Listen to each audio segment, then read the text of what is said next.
नर्मदे हर। देखिए दोस्तों, अभी हम एक ऐसे शख्स को आज वीडियो में लाने वाले हैं जो ना तो कोई संत है और ना ही कोई वैद्य है और ना ही कोई जादूगर है। ये वो शख्स है जिसको किसी की कृपा मिली हुई है। अब कृपा किसकी मिली हुई है? जैसे अभी हमने कुछ वीडियो 2-3 वीडियो डाले हैं मधु छाबड़ा जी के। तो मधु छाबड़ा से जिस व्यक्ति को लाभ मिला है, अब मैं तो लाभ ही कहूँगा और मधु छाबड़ा भी बताती हैं कि इतने इतने लोगों को लाभ मिला है। लेकिन आज उस व्यक्ति से मेरी मुलाकात हो रही है जिनका नाम है दिनेश पाल, और आप मुंबई में रहते हैं और रहने वाले हैं प्रयागराज के, यानी दूर दूर से इस क्षेत्र से उनका कोई लेना देना नहीं। इस क्षेत्र से मतलब शहडोल डिस्ट्रिक्ट से। तो कैसे वो मधु छाबड़ा जी के संपर्क में आए, कैसे उनसे संपर्क हुआ, कैसे क्या हुआ, आइए उन्हीं की ज़बानी सुनते हैं और वो क्या बताते हैं मधु छाबड़ा जी के बारे में कि कितना सच है कितना झूठ है। वो जो पैसे चार्ज करती हैं या पब्लिक को मूर्ख बनाती हैं, तो थोड़ा सा उनसे जानने की कोशिश करते हैं। आइए देखते रहे यूट्यूब चैनल एहसास प्रकृति का। नर्मदे हर। नमस्कार भैया। नमस्कार। अपना छोटा सा परिचय। मैं दिनेश पाल मुंबई में रहता हूँ जी। और मेरा नेटिव प्लेस यूपी में प्रयागराज से है। अच्छा जी। प्रयागराज के रहने वाले हैं और इस समय मुंबई में रहता हूँ। बिल्कुल। मुंबई में कितने समय से हैं? मुंबई में 20 साल से रह रहा हूँ। 20 साल से मुंबई में। जी। अच्छा, थोड़ा सा हम ये जानना चाह रहे हैं कि आप मधु मैडम को कब से जानते हैं, मधु छाबड़ा? अच्छा क्वेश्चन पूछा आपने जी। क्योंकि ये मधु छाबड़ा एक नाम हो सकता है लोगों के लिए जी। मेरे लिए किसी भगवान से कम नहीं है। कि एक बहुत पुरानी स्टोरी है, अगर आपको बताऊंगा तो ज़्यादा समझ आएगा, लेकिन थोड़ा शॉर्ट में मैं कवर करना चाहूँगा। आप ये बताइए कि आपका कैसे यहाँ आना कैसे हुआ, मतलब इनसे मिलना कैसे हुआ? जी, मैं आपको वही बताना चाह रहा हूँ कि मधु छाबड़ा और जगजीत सिंह छाबड़ा जी ये एक नॉर्मल इंसान हो सकते दूसरे के लिए जी। लेकिन हमारे लाइफ में तो ये भगवान ने यहाँ पे भेजा है मिलने के लिए उनसे। क्योंकि आपसे बताया कि मैं मुंबई में रहता हूँ और मेरा नेटिव प्लेस यूपी में है, तो मुझे शहडोल में या एमपी से कोई कनेक्शन ही नहीं है। मेरा कोई दूर का रिश्ता भी नहीं है। हुआ ऐसा कि साल 2013 में मेरे पिताजी एक्सपायर हो गए मुंबई में। और मुंबई में एक्सपायर तो हो गए, तो वहाँ पे मैंने क्रिमिनेशन कर दिया, उनका बॉडी को जला दिया वहाँ पे। और जलाने के बाद मैं उनका अस्थि लेके मैं गांव जा रहा था प्रयागराज के लिए। एक सेकंड होल्ड करना। जी। तो मैं अपने पिताजी का अस्थि लेके यूपी जा रहा था और हुआ ऐसा कि रात को हमारी गाड़ी एमपी में इंटर की और हम सो गए। और ट्रेन से थे आप? ट्रेन से आ रहे थे। जी। और रोए थे, पिताजी ख़त्म हो चुके थे, बहुत दर्द था। बिल्कुल। तो रात को महीना भी नवंबर था जी। और हम सो गए रात को, और चोर आए और हमारी सूटकेस चुरा ले गए। अच्छा जी। सीट के नीचे हमने सूटकेस, हमारे पास एक थी और 2 बैग थी, तो तीनों बैग हमने एक सीट के नीचे रखा था अपने। बिल्कुल। और रात को सो गए। 12 बजे मुझे याद है हमारी गाड़ी इटारसी पहुंची थी, बाद में हम सो गए। और सुबह हुआ तो हम जब उठ के देख रहे थे उसमें से मेरा 2 बैग तो है, लेकिन सूटकेस गायब हो गया उसमें से। और फिर पूरे ट्रेन में हल्ला हो गया कि चोरी हो गया। तो हम भी परेशान हो गए कि भाई ठीक है, अभी क्या कर सकते। पुलिस को बुलाया, आरपीएफ आई, टीसी को बुलाया, तो उन्होंने कहा कि अब आप जाकर कंप्लेन करिए पुलिस स्टेशन पे। तो हमने कहा इतना टाइम तो हमारे पास नहीं है कि मैं उतरूँ और ट्रेन मेरा वेट करे। तो उन्होंने एडवाइस किया कि आप कुछ मत करिए, आप जहाँ आपका लास्ट डेस्टिनी है वहाँ पे जाइए और वहाँ पे कंप्लेंट डाल देना और उनको एरिया बता देना कि इस एरिया में आपका सूटकेस चोरी हुआ है, तो वो पुलिस कंप्लेंट आ जाती है यहाँ पे रेलवे का। हमने वैसे ही किया।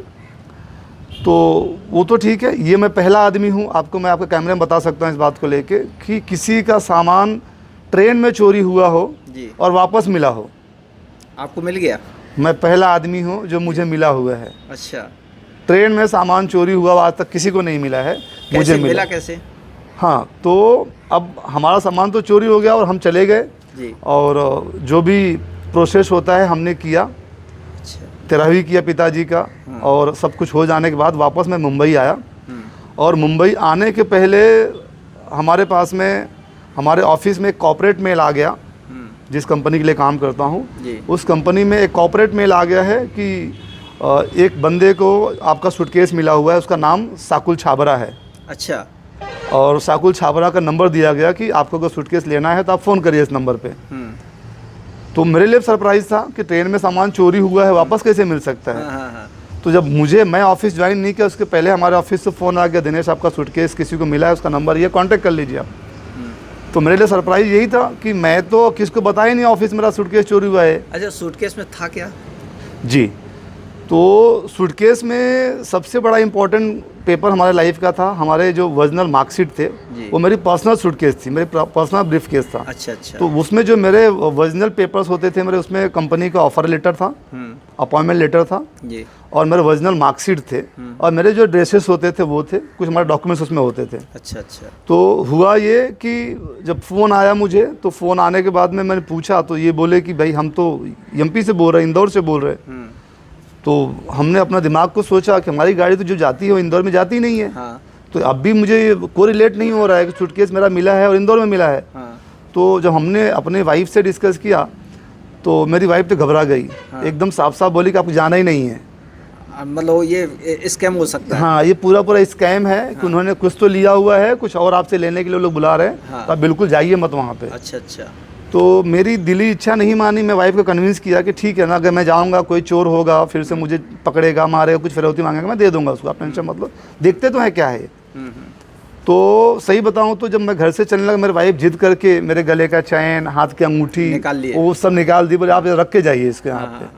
तो हमने कहा ठीक है। फिर मैं मुंबई से वापस इंदौर आया, और इंदौर आने के बाद में ये मधु छाबरा जी घर पे आया।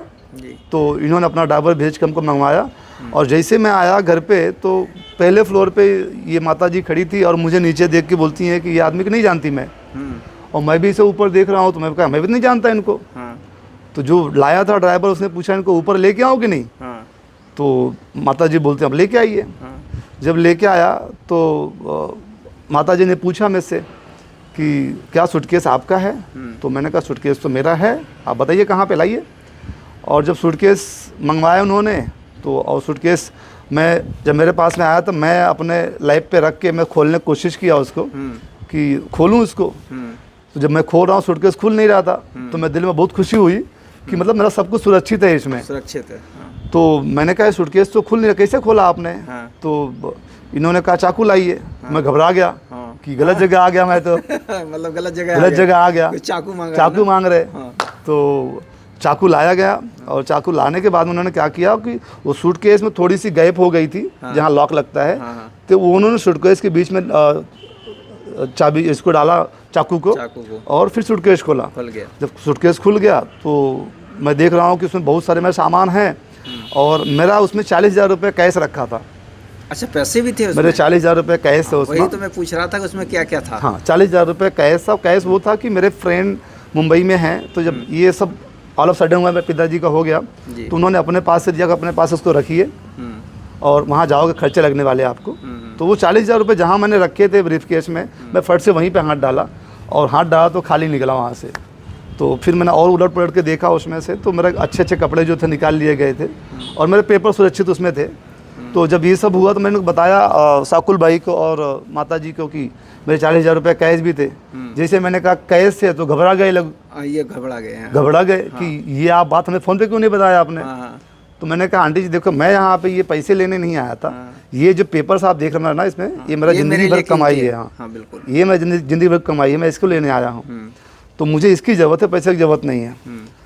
तो चलो ठीक है, सारी बातें जगह पे हो गई। तो आंटी जी बोले एक काम करो, आप नहा धो लो, इतने दूर से आए हो। तो पैसे मिले कि नहीं? पैसे बिल्कुल नहीं मिले, चोर ने पैसे निकाल लिए थे। अच्छा। कुछ कपड़े अच्छे जो थे निकाल लिए थे, कुछ और जो उनके काम के थे सब निकाल लिए थे। अच्छा। और जो नहीं काम के थे उसमें छोड़ दिए थे। ये हाँ, तो उसके लिए पेपर कोई मायने नहीं रखते। उसके लिए पेपर कोई मायने नहीं रखता। तो फिर हम बैठे वहाँ पे तो हमने अच्छा, तो वो सूटकेस इनके पास कैसे पहुंचा? जी बिल्कुल। हाँ। तो हम आंटी ने बोला कि आप बताइए कहाँ से आ रहे थे। मैं पूरी स्टोरी बता दिया उनको, पिताजी ऐसे ख़त्म हुए, मैं जा रहा था, मेरी गाड़ी यहाँ रात को पहुँची, बाद में मैं सो गया। फिर मैंने इनसे पूछा कि आप कहाँ से आ रहे थे, तो ये बताए कि हम बुढ़ार से हम इंदौर के लिए जा रहे थे। अच्छा। तो हमारी सीट के सामने वाले सीट पे जो आदमी बैठा था और जो मेरा ड्राइवर छोड़ने आया था हमको स्टेशन पे, तो वो उस आदमी से हेलो हाय कर रहा था जो हमारी सीट के सामने था। अच्छा। तो जब हम जहाँ पे ट्रेन लास्ट हुआ, मैं वहाँ पे उतरी तो वहाँ पे कोई था ही नहीं। और जब मैं उसकी सीट के नीचे देख रही हूँ तो एक सूटकेस पड़ा हुआ है। तो मेरे माइंड में ये था कि जो आदमी मेरे सामने बैठा हुआ था मेरे ड्राइवर के पहचान वाला था। हाँ। ये सूटकेस उसका रह गया है। अच्छा। तो हमने ये सोचा कि चलो घर पे ले चलते हैं इसको और ड्राइवर को फ़ोन मिला देंगे कि भाई जो आदमी तुमसे बात कर रहा था सूटकेस उसका छूट गया है, आप ले लीजिए। तो ज़बरदस्ती साकुल ने बोला नहीं मम्मी ये अपना काम नहीं है, पुलिस का काम है, ये ट्रेन का मामला है, पुलिस का आरपीएफ सीआरपीएफ काम है, छोड़ देते हैं उसको। लेकिन माताजी ने कहा नहीं इसको ले चल, मैं जानती हूँ वो जो ड्राइवर आया था उससे पहचान वाले का है सूटकेस। अच्छा। तो जब घर पे लेके आए तो ड्राइवर को फ़ोन मिला यहाँ से, तो बोला नहीं नहीं मैं तुमको दूर से जानता हूँ, कहाँ के मुझे पता नहीं, सिर्फ हेलो हाय उनसे थी, तो अब किसको फ़ोन मिलाया जाए। तो ये सब सारी चीज़ें होते होते वो कुछ ट्रैक नहीं कर पाए। अब फिर साकुल ने क्या किया कि मेरी सूटकेस में जिस तरीके से बताया कि चक्कू डाल कर उन्होंने खोला लास्ट मोमेंट पे बहुत वेट करने के बाद में, तो उनको मेरा उसमें ज्वाइनिंग लेटर निकला मेरी कंपनी का। अच्छा, कंपनी का। हाँ, तो उसमें मेरा नाम लिखा था, मेरा एम्प्लॉय आईडी लिखा था। अच्छा। तो और तो कुछ था नहीं। तो साकुल ने क्या किया, इंटरनेट पे जाके उस पर्टिकुलर कंपनी का टोल फ्री नंबर निकाला और फिर वहाँ पे फ़ोन किए कि ऐसा ऐसा एक एम्प्लॉई है, उनका ऐसा सूटकेस मिला है। तो कभी कभी क्या होता है कस्टमर केयर पे लोग एंटरटेन नहीं करते ऐसे फालतू चीज़ों के लेके। बिल्कुल। लेकिन साकुल ने क्या किया, मल्टीपल टाइम ट्राई किया कि कोई तो दूसरा बंदा आएगा जो रिस्पांस करेगा। तो सच में वैसे ही हुआ फाइनली कि एक बंदा आया फ़ोन पे जो उनको मिला कस्टमर केयर से, और उन्होंने बोला कि आप ऐसा बोल रहे हो, मैं आपको ट्रस्ट रखता हूँ और एक कॉर्पोरेट मेल डाल देता हूँ पूरे इंडिया में, जितने ब्रांचेस हमारे हैं सब में ये बात फैल जाएगी। और सच में वैसे ही हुआ कि पूरे ब्रांच में आया, मेरे ब्रांच में मेल आया और मेरे कलीग ने मुझे फ़ोन मिलाया। तो ये फिर जब यहाँ पे आया और सारी बातें हुई, उनके साथ साथ डिस्कस किया गया। डिस्कस करने के बाद में माता जी ने कहा कि आप एक काम करिए, आप पहले स्नान कर लीजिए और फिर हम बैठ के देखते क्या हुआ आपकी लाइफ में, कैसे हुआ। अच्छा। तो स्नान करने के बाद में उन्होंने भोजन बनाया, हमने भोजन किया और फिर उन्होंने बिठाया टेबल पे और फिर बताया कि आप बताइए आप कहाँ से हो, क्या हो, आपका जन्म तारीख क्या है, कुंडली क्या है। अच्छा। तो मैंने फिर उनको सारी चीज़ें बताया। तो जब सारी चीज़ें बताया तो उनको सामने से ये चीज़ दिख के आया कि आपके कुंडली में ये दोष था कि आपके यहाँ किसी का तो मृत्यु होगा और उसके साथ साथ में कुछ आपका धन हानि भी होगा। अच्छा।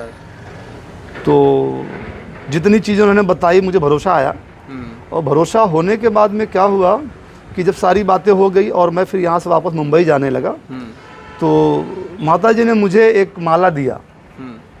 ये जो ये अच्छा ये हाँ उसी समय की है। बिल्कुल, ये माला है स्वयंभू।